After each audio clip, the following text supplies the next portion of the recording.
Rufisque. Il vient de publier aux éditions Immaculée l'ouvrage intitulé « Femmes, oser dénoncer ». Nous recevons M.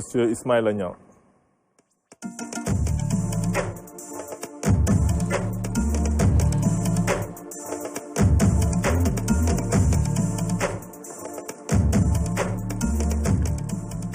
Bonsoir, M. Niang. Bonsoir, M. Ndiaye. Nous sommes très heureux de vous accueillir sur ce plateau. Merci beaucoup. Vous publiez aux éditions Immaculée le roman intitulé « Femmes, oser dénoncer ». C'est un roman qui se déroule un peu dans votre ville natale, qui est Rufisque, au quartier Gouy Mouride, et qui parle de l'assassinat d'un jeune homme. Qui vraiment a eu une vie assez difficile, on pourrait dire, parce que Modou, vraiment, peut-être qu'on pourrait dire qu'il est mal né, voilà, et qu'il a grandi dans un environnement hostile avec une mère vraiment qui l'a pas beaucoup choyé, c'est le moins qu'on puisse dire, et qui finalement est assassiné alors qu'il s'apprêtait à prendre les pirogues pour aller faire du Barça au Barça. C'est vraiment d'actualité un peu votre roman. Donc, vous dites femmes oser dénoncer, mais on ne voit pas ça vraiment, un peu cet aspect-là de femmes oser dénoncer. Vous n'avez pas trop insisté sur ce fait-là, que, par exemple, que la mère de Modou a été violée et que lui, il est issu de ce viol-là. Vous n'avez pas trop insisté sur le personnage de Kumba, qui est la maman de Modou. Merci, M. Ndiaye. Merci, M. Silla. Ça fait vraiment un plaisir de partager ce plateau avec vous, parce que c'était vraiment un rêve. Parce que je vous ai suivi pendant des années, voilà, à travers vos sorties. Absolument. Donc, ça, je peux dire que mon rêve s'est réalisé, enfin. Alors, la question que vous venez de poser, c'est vrai. Bon, c'est tout, même peut-être, entre crochets, la pertinence du texte. Je dois rappeler également qu'il s'agit d'un concours international qui a été organisé au Bénin. Dans ce concours, il y avait pratiquement plus de 207 auteurs de différentes nationalités. Il se trouve que j'étais le seul Sénégalais qui avait participé à ce concours. Après la phase présélection, on a retenu que les 10 auteurs pour faire une lecture approfondie des manuscrits, pour choisir en tout cas le manuscrit à éditer. Il se trouve que j'étais le seul Sénégalais, donc c'est à l'origine de ce manuscrit qui est devenu maintenant un prix international, donc qu'on est en train de faire la promotion. Donc par rapport au titre, peut-être que c'est une question peut-être même qui, d'habitude souvent je dis que c'est des débats littéraires même. Le choix d'un titre par rapport au contenu, on l'a vu pratiquement, peut-être que je ne suis pas le seul. Soit le titre que j'ai choisi, c'est un titre qui attaque les esprits. Ça, c'est visible, quoi. Souvent, dès l'instant où vous entendez femmes oser dénoncer, on peut s'imaginer beaucoup de choses. Alors qu'en réalité, tout ce paradoxe que vous verrez une fois que vous plongez dans l'histoire, donc renferme en tout cas beaucoup de mystères. Sous un autre angle aussi, parce que je disais tout à l'heure que je prends l'exemple de Le Monde s'effondre.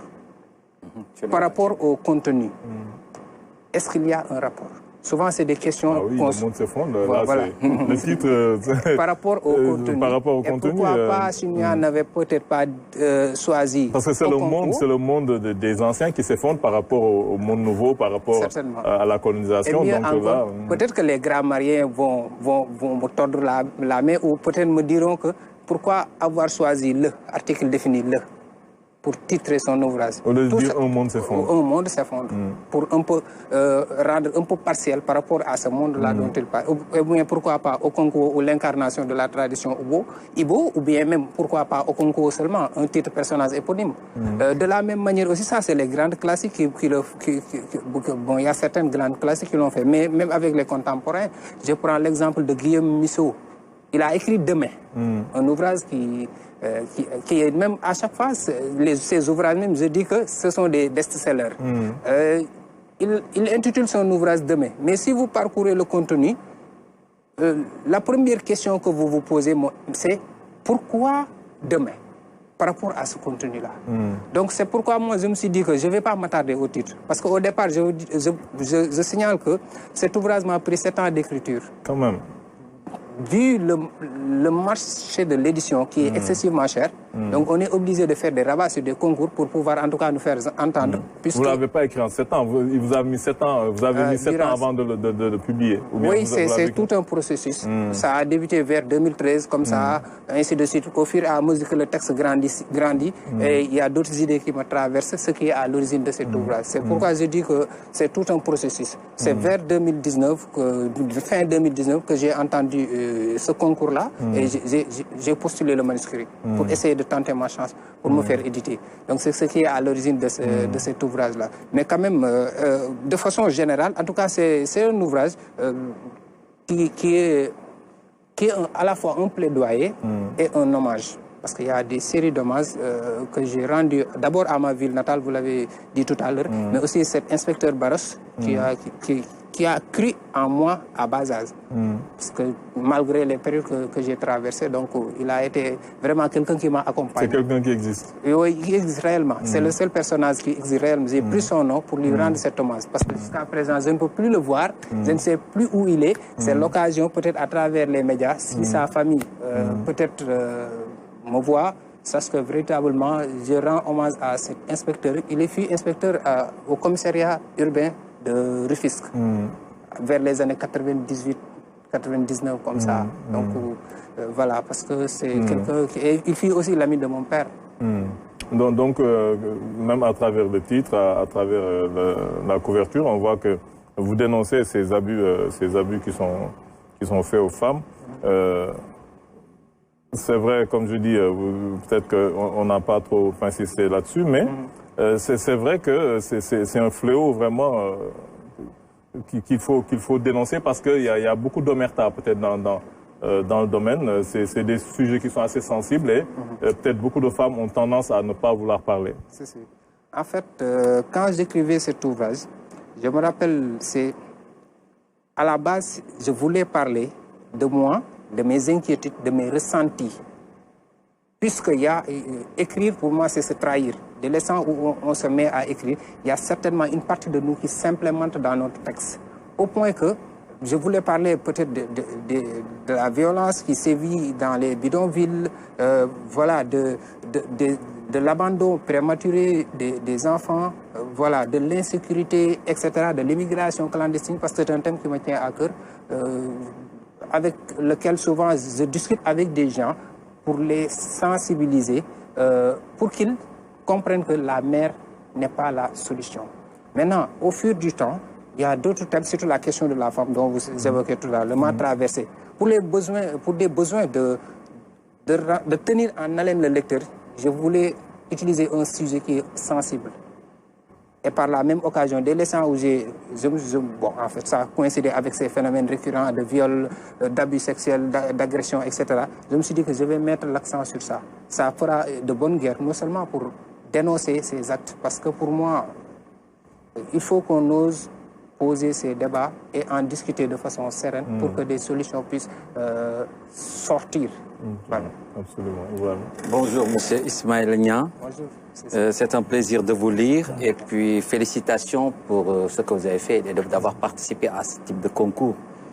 C'est hyper important de s'inscrire dans cette littérature-là. Et vous l'avez fait, je pense que c'est un premier coup d'essai. On sent le talent littéraire qui est en vous et je pense que vous nous ferez d'autres essais. Je dirais même, moi j'aimerais bien que vous vous inscrivez dans des essais, plus que romans peut-être, surtout après avoir lu votre titre. Je pensais que vous voulez prendre la voix des femmes oser dénoncer.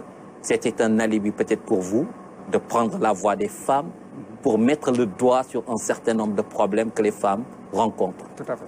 Notamment le problème du silence imposé, faire taire les femmes, l'autocensure, l'obligation de se taire sur un certain nombre de scandales, d'abus, etc.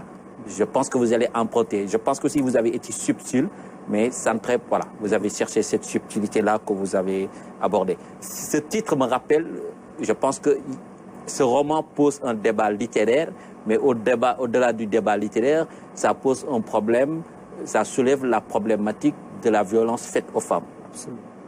Et ça, ce titre me fait penser à tous ces mouvements au niveau international qui existent, du genre Balance ton port, MeToo, vous devez connaître ces associations qui ont vu le jour dans le monde.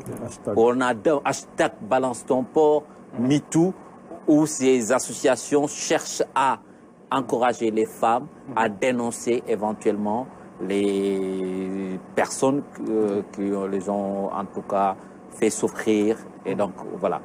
Est-ce que vous avez été inspiré par cette ambiance autour de ces associations-là, de ces thématiques-là? En fait, je peux dire que écrire, comme disait Fred Vargas, c'est un expert en roman polar. D'habitude, il disait que quand elle écrit plutôt, au fur et à mesure que les idées lui traversent, il y a certaines qui s'imposent. Je disais tout à l'heure que la question de l'immigration clandestine était à la base de cet ouvrage. Je me rappelle même en 2015, j'avais envoyé un extrait à un média de la place qui avait publié cela. Bon, j'avais eu beaucoup de retours. On me disait que mais c'est bien, il faut sensibiliser, d'accord. Parce qu'à la base, c'était ça. Il y a beaucoup d'idées qui m'avaient traversé. Parmi ces idées, la question de la femme s'imposait parce que pratiquement c'est au dernier moment. C'est au dernier moment. Je me suis dit que pour les besoins de ce chemin, parce que vous savez qu'il fallait que dès le début, j'ai fait une sorte d'accroche qui va pousser le lecteur à découvrir. Mais pourquoi ce silence? Pourquoi le silence de Kumba, par exemple?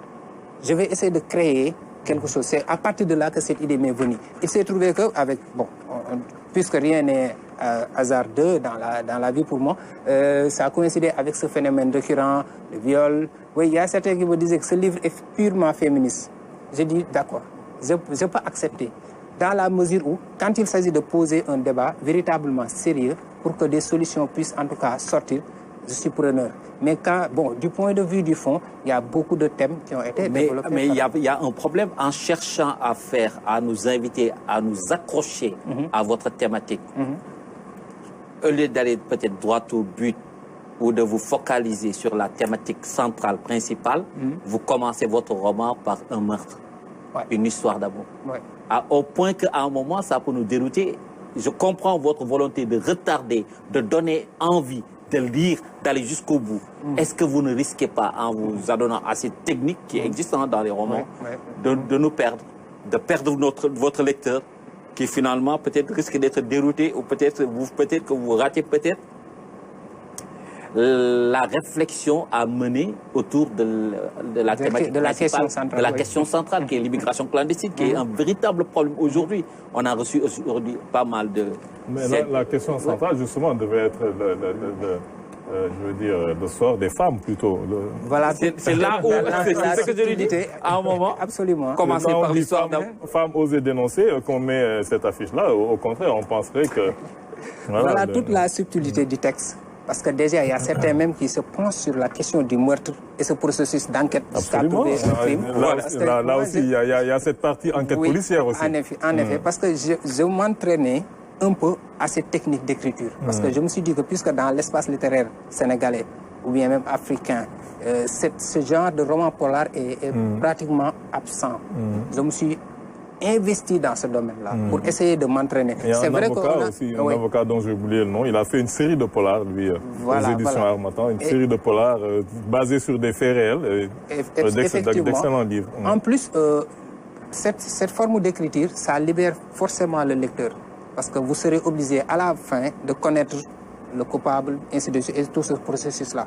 Mais également, certains me disaient que on est en train de douter, est-ce que c'est une question de meurtre, de crime, enquête, etc. Et d'autres me disent que je parle fondamentalement de la femme. C'est toute la subtilité. Et pour répondre à cette question, j'avais l'habitude de suivre un poète portugais qui s'appelle Fernando Pessoa. Bon, qui est plus paradoxal même que ce monsieur. Parce que tellement que il peut vous accrocher à travers des mots et il vous emporte ailleurs.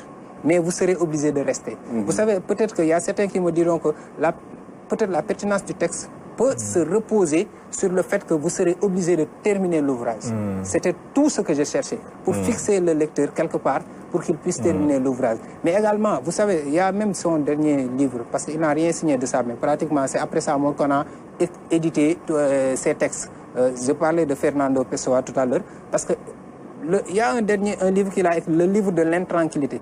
Et même intranquillité n'existe pas dans le dictionnaire. Et pourtant, comment il a fait pour l'imposer au lecteur? Et quelque part, il y a un paradoxe, même du point de vue du texte. En parlant de paradoxe, un autre paradoxe, moi que j'ai soulevé, page 47, vous demandez aux femmes d'oser dénoncer. Mais quand on vous dit à la page 47, on a l'impression que la personne n'a pas besoin de parler pour qu'on comprenne ce qu'elle veut dire.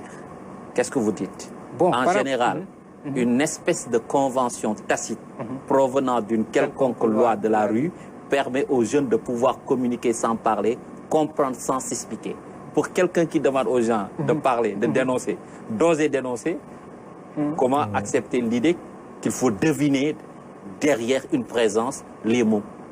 Alors, dans ce passage, je crois que si vous vous intéressez un peu par rapport à la jeunesse qui sont en quête de leur être, de leur mieux-être, de leurs conditions de vie, ils ont parfois des langages côtés. Par exemple, allez dans la banlieue, par exemple, vous pouvez, avec un groupe de jeunes, ils peuvent parler à travers des termes, des langages que vous-même, vous ne pouvez pas saisir.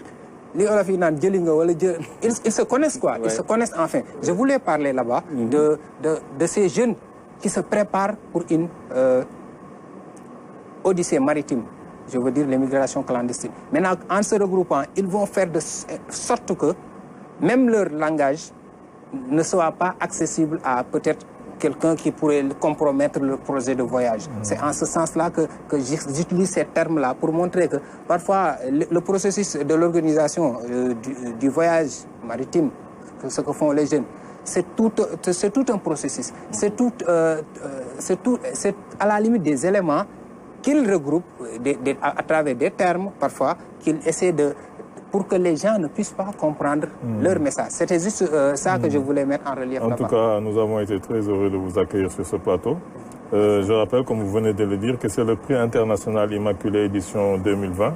Femmes osent dénoncer. Où est-ce qu'on peut l'avoir actuellement? Il est disponible où? Présentement, on est en train, j'ai un stock avec moi, puisque j'ai un peu défié les règles de la distribution. Voilà. Vous avez défié beaucoup de règles. Beaucoup de règles à la limite. Les règles d'écriture. Alors, pratiquement, je me dis que, puisque l'accès à l'édition coûte excessivement cher, déjà ça c'est un problème, mais aussi, parfois d'habitude même, c'est moi-même qui va vers... Mais l'édition doit être gratuite, qui va vers le lecteur. L'éditeur, normalement, l'édition elle est gratuite. Quand vous donnez un livre à un éditeur, s'il trouve que, si le comité de lecture accepte, normalement, l'édition, elle doit être gratuite. Oui, c'est gratuit. Déjà, j'ai déjà un stock avec moi. Je suis en train de voir, en fait, de faire des dépôts, vente dans les librairies. Mais pour l'instant, avant même la cérémonie de présentation du livre, je suis en train, ceux qui me contacteront, je laisserai mon adresse et soit mon numéro de téléphone.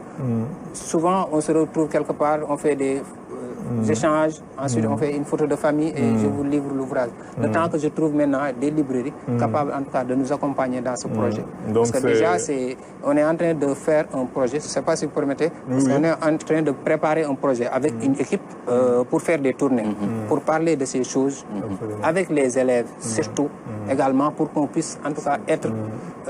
parce que c'est ça que je... Les sensibiliser. De sensibiliser par rapport à ces questions-là. Donc l'ouvrage, c'est Femmes osent dénoncer, paru aux éditions Immaculée Édition. Monsieur Ismaël Agnan, nous vous souhaitons vraiment une bonne continuation. Nous avons été très heureux de vous accueillir sur ce plateau. Merci, c'est moi qui vous remercie.